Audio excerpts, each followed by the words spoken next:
la rénovation énergétique des bâtiments tertiaires.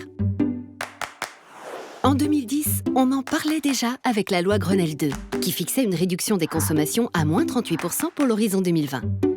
En 2018, on en parlait encore avec la loi Elan, qui venait actualiser et renforcer le dispositif législatif. En 2019, avec le décret tertiaire, on passe enfin à l'action. C'est un signal fort que toute la filière de l'efficacité énergétique attendait depuis longtemps. Il signe la fin d'un grand gaspillage et ouvre la voie à des bâtiments plus sobres et plus conformes à l'accord de Paris qui lutte contre le changement climatique. Que dit le décret ? Plus ambitieux que jamais, il impose des réductions de consommation de 40% pour 2030, 50% pour 2040 et 60% pour 2050.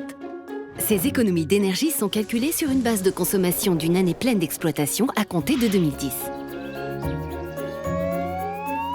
Les sites qui ont engagé des efforts avant cette date peuvent choisir une alternative en se conformant à une valeur de référence fixée pour chaque type de bâtiment. Attention, si les économies demandées ne sont pas atteintes, des procédures de sanctions administratives et économiques sont prévues.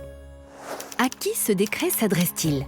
Bâtiments de l'État ou des collectivités, bureaux, commerces, santé, logistique, gares et aérogares, il concerne tous les acteurs publics et privés dont les locaux excèdent 1000 m². Seuls sont exclus les logements, l'industrie, les lieux de culte et les services de sécurité intérieure. Et maintenant, comment fait-on ?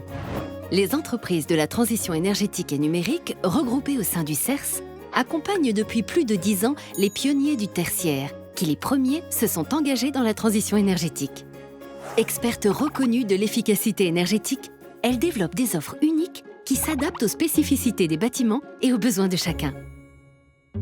Des solutions simples, efficaces, qui permettent de diminuer ses factures énergétiques tout en réduisant son impact sur l'environnement, conformément à la stratégie nationale bas carbone de la France. La transition énergétique, en parler c'est bien. La faire, c'est mieux. Agissez avec les entreprises du CERS.